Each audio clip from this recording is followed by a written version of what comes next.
शुरुआत में हमें चंदेरी गांव दिखाया जाता है। सीन होता है रात का और यहाँ पर स्त्री आकर वापस लौट जाती है क्योंकि मूर्ति के नीचे लिखा था वो स्त्री रक्षा करना। तभी हम उस गांव की एक मॉडर्न लड़की को देख पाते हैं जो कि सिगरेट पी रही थी और तभी एक लुढ़कती हुई गेंद उसके पास आती है। जैसे वो उसे उठाती है तो वो बेसिकली एक सर कटे शख्स की मुंडी थी जो कि आकर उसे अपने बालों से उठाकर ले जाता है। सीन शिफ्ट होता है नेक्स्ट मॉर्निंग और यहाँ पर पूरे गाँव में हर जगह स्त्री की मूर्तियां बना रखी थी और आज रात उसी के लिए एक शानदार रंगारंग कार्यक्रम रखा गया था जहां पर रुद्रा जी सभी लोगों को बता रहे थे कि फर्स्ट पार्ट के अंदर कैसे विक्की, जना और बिट्टू ने मिलकर इस पूरे गांव को स्त्री के कहर से बचाया। ये वो स्त्री थी जो कि रात को अकेले में घूमने वाले शख्स को कपड़े निकालकर अपने साथ नंगा ले जाया करती थी, मगर अब पूरा गांव उसके प्रकोप से मुक्त है। अब रात को बहुत ज्यादा पी लेने के बाद में सुबह वो देर से उठते हैं और तभी एक डाकिया उनके घर पर डाक लेकर आता है और ये डाकिया होता है खुद नंदू। स्टार्टिंग में अक्षय कुमार के साथ देखा होगा ना आपने, हीरोगिरी फूफू करने में नहीं है, ये देने में है। ओके, सो मजाक को साइड में रखते हैं। तो बेसिकली यहाँ पर एक चिट्ठी आई होती है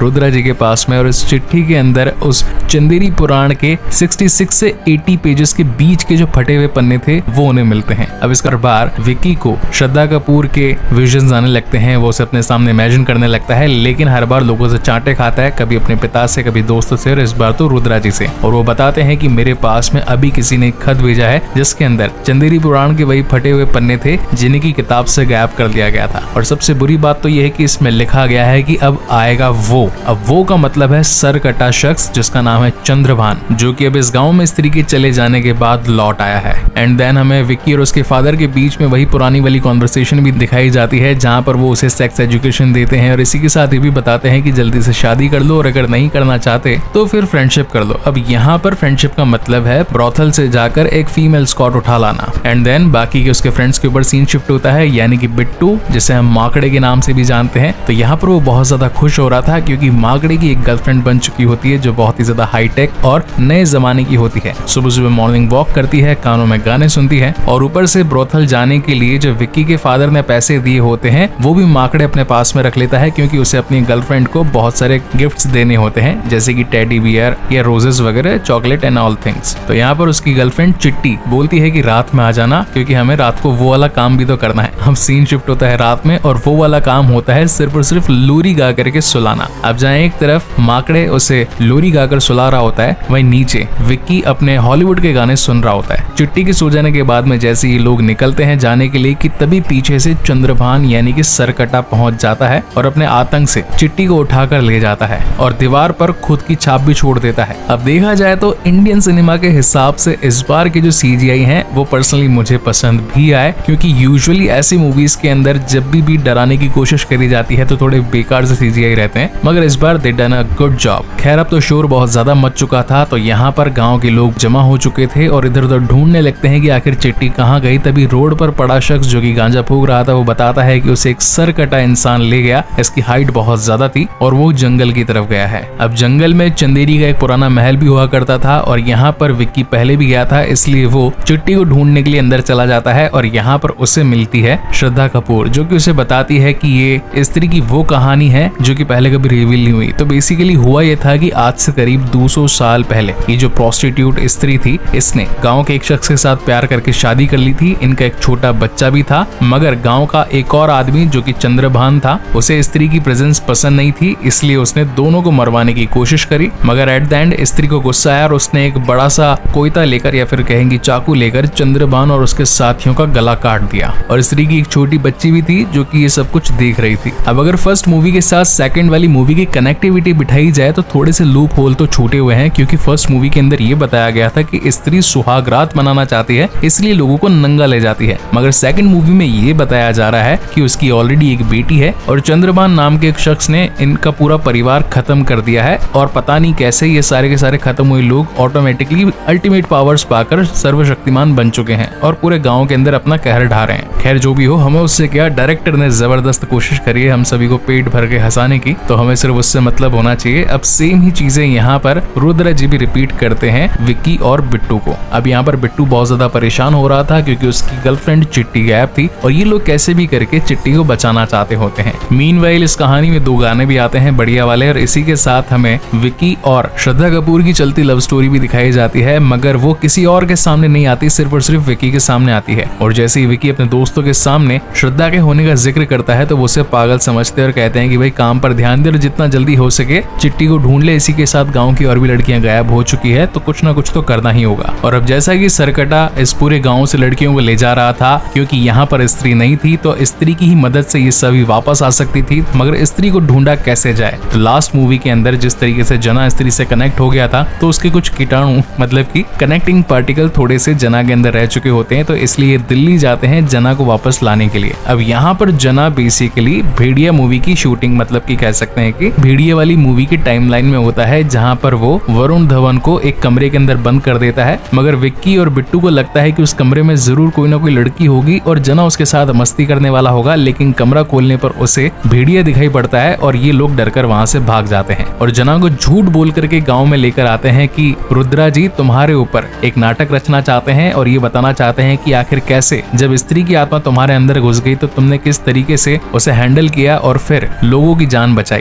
तो जना भी इस बात से खुश हो जाता है और वो गांव में आता है, मगर गांव में आने के बाद में उसे असली सच्चाई पता लगती है कि ये लोग तो सिर्फ और सिर्फ स्त्री के साथ कनेक्ट करना चाहते हैं, क्योंकि स्त्री ही उस सरकटे को हरा सकती है। और अब ये सभी मिलकर उसी वाले चंदेरी के महल में वापस पहुंचते हैं, मगर इस बार सरकटा बहुत ही ज्यादा हावी हो चुका था जना के ऊपर और एक पल के लिए तो ऐसा लग रहा था कि मानो जना मृत्यु लोक में पहुंच चुका है। ये सभी लोग उसे उठाने की काफी कोशिश करते हैं, मगर जना ने अपना कॉन्शियस माइंड पूरी तरीके से खो दिया होता है। मगर अचानक से 2 मिनट बाद वो फिर से उठ खड़ा होता है और इनके साथ में वहां से भाग निकलता है। अब यहाँ पर ढेर सारी कॉमेडी भी आती है, क्योंकि सरकटा चंद्रभान पूरे रास्ते भर में इनका पीछा करता है। एक बार तो आंख से जल भी जाता है और दूसरी बार एक मेले में पहुंच जाता है और उसकी बॉडी जिसे डिस्क्राइब किया गया है कि अमिताभ बच्चन के ऊपर अगर आमिर खान भी रख दो फिर भी उनके आधी साइज में आएगा। अब मैं इन दोनों की इंसल्ट समझू इस मूवी में या फिर एज अ कॉमेडी एलिमेंट, ये मैं आप पर छोड़ता हूँ। तो बेसिकली अभी चारों उससे बचने के लिए एक हाथी के अंदर छुप जाते हैं, मतलब कि एक आर्टिफिशियल हाथी होता है, मगर चंद्रभान की बॉडी उन्हें भी ढूंढ लेती है और इन सभी की बैंड बजने वाली होती है कि तभी फाइनली यहाँ पर पहुंच जाती है श्रद्धा, जिसकी चोटी के अंदर लास्ट वाली स्त्री की ताकत होती है। अब इन दोनों का 1-to-1 शानदार कॉम्बैट होता है, मगर फिर भी वो चंद्रभान को हराने में कामयाब नहीं हो पाती, लेकिन हालांकि उसे कुछ जख्म जरूर दे देती है। और यहाँ पर चंद्रभान स्त्री की मूर्ति को तोड़ देता है और कहता है कि मैं तुमसे बदला लेने के लिए जरूर आऊंगा। अब नेक्स्ट डे ये सभी लोग काफी ज्यादा डर चुके थे, क्योंकि चंद्रभान से लड़ने के लिए इनके पास प्रॉपर ताकत नहीं थी और ऊपर से शहर की सारी लड़कियां भी गायब थी। और अब तो पूरे गांव के अंदर ये बात फैल चुकी थी कि अब स्त्रियां घर के अंदर रहें, रात को अकेले ना निकले, नहीं तो सरकटा उन्हें उठाकर ले जाएगा। यानी कि बिल्कुल अपोजिट हो चुका था। फर्स्ट वाली मूवी में आदमियों को घर के अंदर रहना था और सेकंड वाली मूवी में औरतों को घर के अंदर रहना था। इसी बीच में इन सभी को एक कॉमन फैक्टर नजर आता है कि ये सरकटा सिर्फ उन्हीं लड़कियों को उठाता है जो कि ज्यादा मॉडर्न है, छोटे कपड़े पहन करके बाहर निकलती है, सुट्टा बुट्टा भोगती है, दारू शारू पीती है, क्लबों में डांस करती है और ज्यादा ही कुछ पढ़ी लिखी है। तो इस बात से तो गांव की औरतें भी डर चुकी होती है और वो अकेले में लेकर के आती है विक्की को और कहती है कि हम औरतों का जीना दोबार हो चुका था, पहले इस गांव में स्त्री थी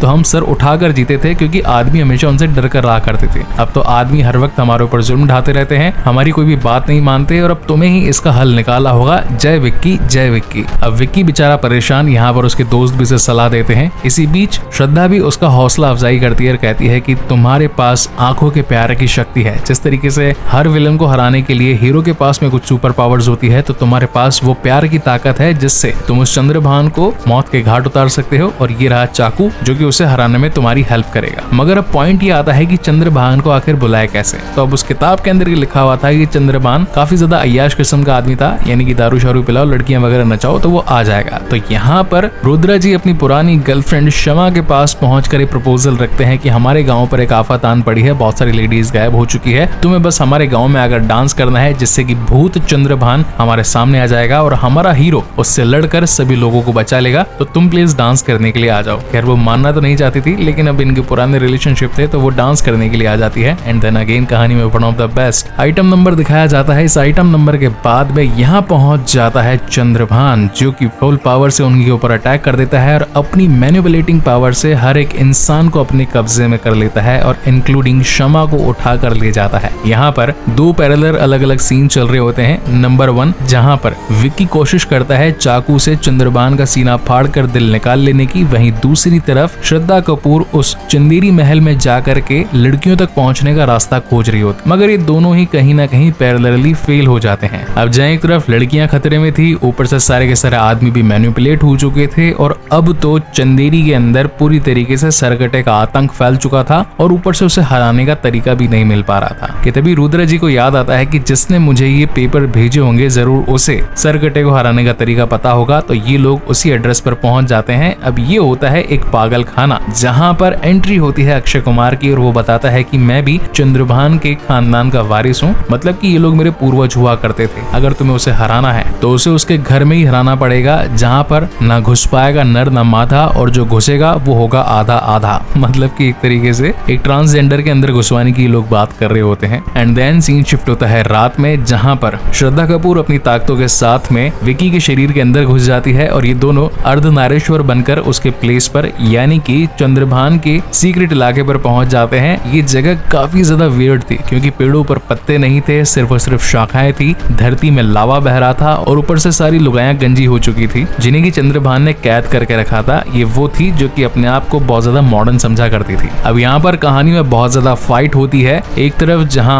श्रद्धा कपूर अपनी चोटी की ताकत से इस चंद्रभान को हराने की कोशिश करती है, दूसरी तरफ विकी उसी तलवार से आंखों में देखकर वार करता है, मगर दोनों कहीं ना कहीं फेल होते जा रहे थे। अब ये सारा का सारा ब्रॉडकास्ट बाहर बैठा जना अपनी टेलीपैथी पावर से रुद्रा और बिट्टू को देता जा रहा था और अब तो जना को भी लगने लगता है कि ये लोग मारे जाने वाले हैं, जरूर किसी न किसी की मदद चाहिए होगी, तो प्लान बी को एक्टिवेट किया जाए। और अब प्लान बी के तहत यहाँ पर पहुंच जाता है वरुण धवन बीइंग भेड़िया और यहाँ पर चंद्रभान का सर फाड़ने लगता है। मगर दिक्कत इस बात की थी कि जितने उसके सर के टुकड़े होते जा रहे थे वो उतना ज्यादा डेवलप होता जा रहा था। मतलब एक के 2 टुकड़े फाड़े तो 2 बन गया, अब 2 के डबल टुकड़े फाड़े तो 4 बन गया। पूरी सिचुएशन आउट ऑफ कंट्रोल होती जा रही थी और अब तो चंद्रभान की बॉडी भी आ चुकी थी उनके साथ मुकाबला करने के लिए। ना ही वरुण धवन बीइंग भेड़िया उसका कुछ बिगाड़ पा रहा था, ऊपर से राजकुमार राव तो बेचारा नॉर्मल आदमी था, उसका चक्कू तो उसकी बॉडी में भी नहीं घुस पा रहा था। और अब तो चंद्रभान ने श्रद्धा कपूर की चोटी खींचकर उसकी दैवीय शक्तियों को भी खत्म कर दिया था। तो वो जोर से चिल्लाती है माँ, और तब आती है एक्चुअल स्त्री चंद्रभान से फाइट करने के लिए। और ऐसा आज से 200 साल पहले भी हुआ था। स्त्री ने अपनी पूरी ताकतों से चंद्रभान का गला काट दिया था, तो सेम एज इट इज ऐसा ही होता है। यहाँ पर वो उसके हाथ पैर काट देती है और चंद्रभान की मुंडी बीच में से फाड़कर उसे लावे में पटक देती है, यानी कि अब वो कभी वापस आ ही नहीं सकता। और इसी के साथ यहाँ से निकलते वक्त ये लोग सभी लड़कियों को भी छुड़वा लेते हैं, यानी कि चंदेरी गांव में जो प्रकोप छाया था लड़कियों गायब होने का, एक तो वो भी सॉर्ट आउट हो चुका था और आदमी जो भी सारे के सारे मैनिपुलेट हुए थे उनका दिमाग भी अब वापस से कंट्रोल में आ चुका होता है। अब इस मूवी के एंड में हम देख पाते हैं कि ये श्रद्धा कपूर वापस से अपने दूसरे गांव जाने लगती है जहां पर विक्की उसे रोकता है और कहता है कि मैं तो तुमसे कहीं ना कहीं प्यार करने लगा हूं, तुम यहीं पर रुक जाओ। मगर उसका कहना था कि अगर तुम मेरी सच्चाई जान लोगे तो फिर शायद दूर ना हो जाओ। तो यहाँ पर वो उसकी सच्चाई जान कर रहता है, जहाँ पर ये बंदी बताती है कि मैं हूँ स्त्री की बेटी, वो भी आज से 200 साल पुरानी, और जो तुम समझ रहे थे अभी तक कि मैं कोई छलावा हूँ या फिर कोई चुड़ैल हूँ, तो मैं वही हूँ। और मैं हमेशा से ही चंद्रभान को ही खत्म करना चाहती थी, मगर मुझे कोई सूटेबल आदमी नहीं मिल रहा था और वो तुम ही फाइनली थे जो कि इस पूरे प्रोग्राम को अंजाम दे सकते थे, इसलिए मैंने तुम्हारा इंतजार किया, क्योंकि भविष्यवाणी के अकॉर्डिंग तुम ही ऊंचे कद, लंबी नाक, गेरुआ रंग और ऊपर से तवायफजादे के बेटे होने वाले थे, जो कि बरगद की गोद में जन्मा वो कलाकार था जो कि ये सारा काम कर सकता था। मगर गायब हो जाने के बाद भी वो कहीं ना कहीं विक्की के अंदर ही समा चुकी थी और मूवी यहीं पर एंड हो जाती है।